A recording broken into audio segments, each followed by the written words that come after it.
Hi everyone, welcome back to my channel Repeated TSC classes. Class Biology First Lesson కణ నిర్మాణం విధులు Part 2.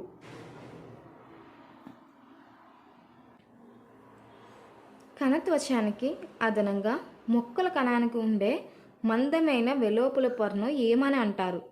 కణత్వచానికి అదనంగా మొక్కల కణానికి ఉండే మందమైన వెలోపుల పొరని ఏమని అంటారు? కణ కవచం అని అంటారు.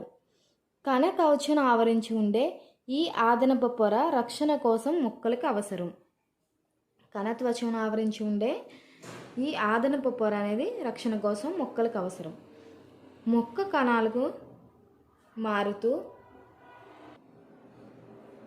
ఉండే ఉష్ణోగ్రతల నుండి వేగంగా వీచే గాలుల నుండి వాతావరణంలోని మార్పుల నుండి మొక్కలకి రక్షణ అవసరం. మొక్కలు చలించలేవు కావున అనేక మార్పులకి గురి కావలసి ఉంటుంది. త్రాడిస్కానిసియా, ఎలోడియా లేదా రియో పత్రాల పొరల్లో కణాలను పరిశీలించవచ్చు. Text book page number 13. కేంద్రకానికి కణత్వచానికి మధ్య ఉన్న జిగురు వంటి పదార్థం కణద్రవ్యం. కణంలోని అనేక ఇతర భాగాలు లేదా కణంగాలు కణద్రవ్యంలో ఉంటాయి. కణంలోని అనేక ఇతర భాగాలు లేదా కణంగాలు అనేవి కణద్రవ్యంలో ఉంటాయి. కణద్రవ్యంలో ఉండే భాగాలు మైటోకాండ్రియా, గాల్జీ దేహము, రైబోజోములు మొదలైనవి. కణద్రవ్యంలో ఉండే భాగాలు మైటోకాండ్రియా, గాల్జీ దేహము, రైబోజోములు మొదలైనవి.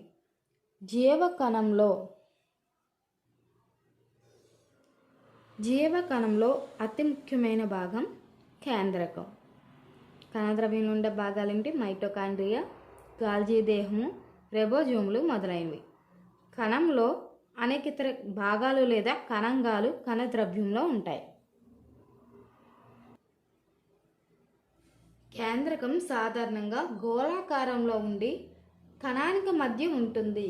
ఇది రంజనం పొందుతుంది. సూక్ష్మదర్శినిలో చాలా సులభంగా కేంద్రకాన్ని చూడవచ్చు. కేంద్రకాన్ని కణద్రవ్యం నుండి వేరు చేసే త్వచాన్ని ఏమంటారు? కేంద్రకమును కణద్రవ్యం నుండి వేరు చేసే త్వచాన్ని కేంద్రక త్వచం అంటారు. కేంద్రక త్వచం రంధ్రయుతంగా ఉండి కణద్రవ్యానికి కేంద్రకంలోని పదార్థాల మధ్య పరస్పర రవాణాకు అనుమతిస్తుంది.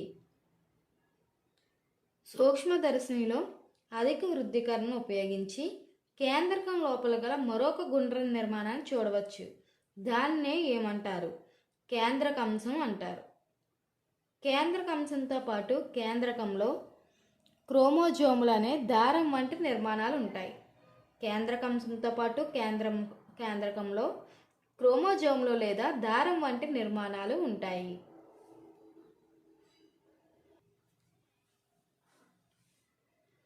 క్రోమోజోములో ఉండే జన్యువులు తల్లిదండ్రుల లక్షణాలను వంశపార్యంగా సంతానానికి సంక్రమణ చేయడంలో తోడ్పడతాయి. క్రోమోజోములు కణ విభజన సమయంలో మాత్రమే స్పష్టంగా కనిపిస్తాయి. క్రోమోజోములు ఎప్పుడు మాత్రమే స్పష్టంగా కనిపిస్తాయి? కణ విభజన సమయంలో మాత్రమే. జీవుల్లో జన్యు అనువంశికత ప్రమాణం.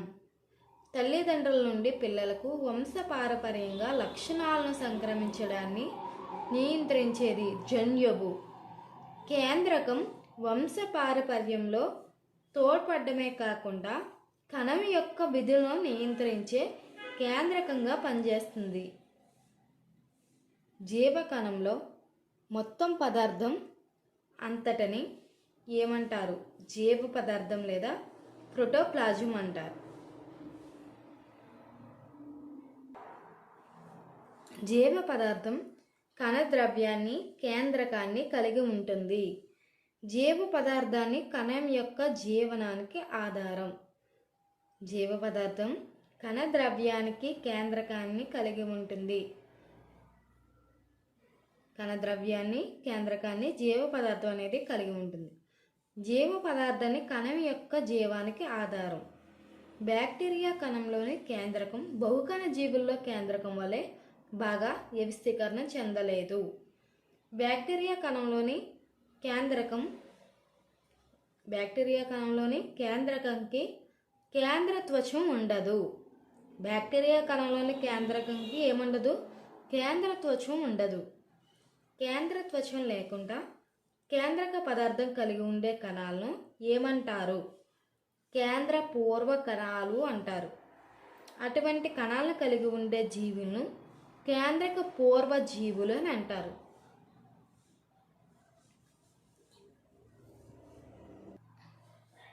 ప్రో అంటే ముందు, కరియన్ అంటే కేంద్రకం. కేంద్ర పూర్వ జీవులకి ఉదాహరణ బ్యాక్టీరియా మరియు నీలి ఆకుపచ్చ శైవలాలు. ఉల్లి పొర కణాలు, బొగ్గు కణాలు కేంద్ర త్వచంతో కూడిన పూర్తిగా వ్యవస్థీకరించిన కేంద్రకం కలిగి ఉంటాయి.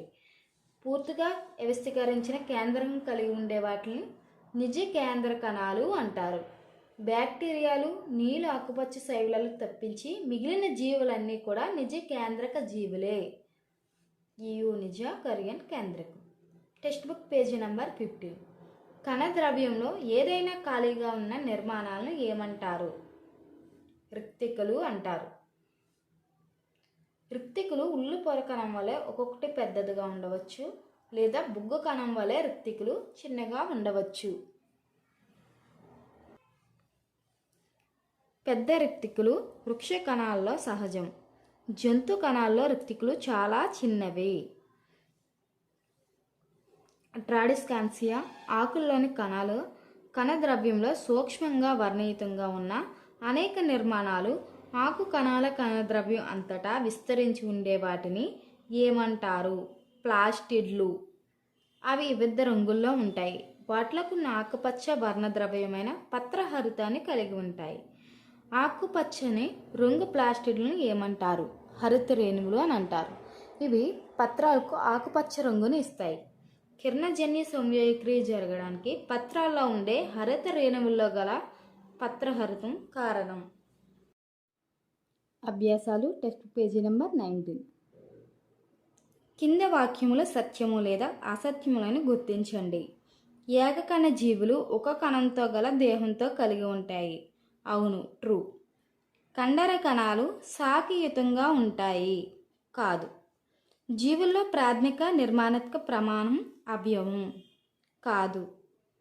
నిర్దిష్ట ఆకారం అమీబాకి లేదు. అవును.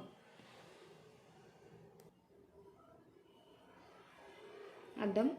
కిరణజన్య సంయోగక్రియకి ఇది అవసరం. పత్రహరితం కణద్రవ్యంలో ఉండే భాగంను సూచించే పదం. కణంగం కణంలో సజీవ పదార్థం, జీవ పదార్థం లేదా జీవద్రవ్యం. క్రోమోజోములపై ఉండే అనువంశికత ప్రమాణాలు. జన్యువులు. నిలువు కణజాలాలను కలిసి ఏర్పడేది ఏంటి? అవయవం. కణాల సమూహం కణజాలం. ఇది కణంగంలోని పదార్థాలను చుట్టుప్రక్కల ఉన్న మాధ్యమాల నుండి వేరు చేస్తుంది. కణత్వచం కణద్రవ్యంలో ఉండే ఖాళీ పదార్థం.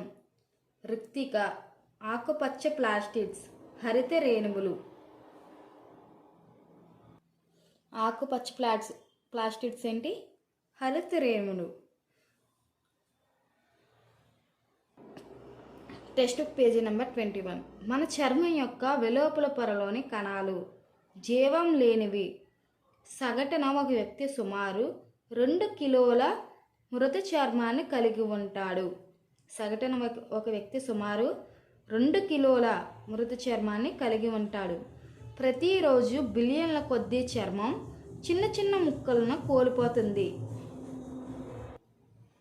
ప్రతిరోజు బిలియన్ల కొద్దీ చర్మం చిన్న చిన్న ముక్కలను కోల్పోతుంది.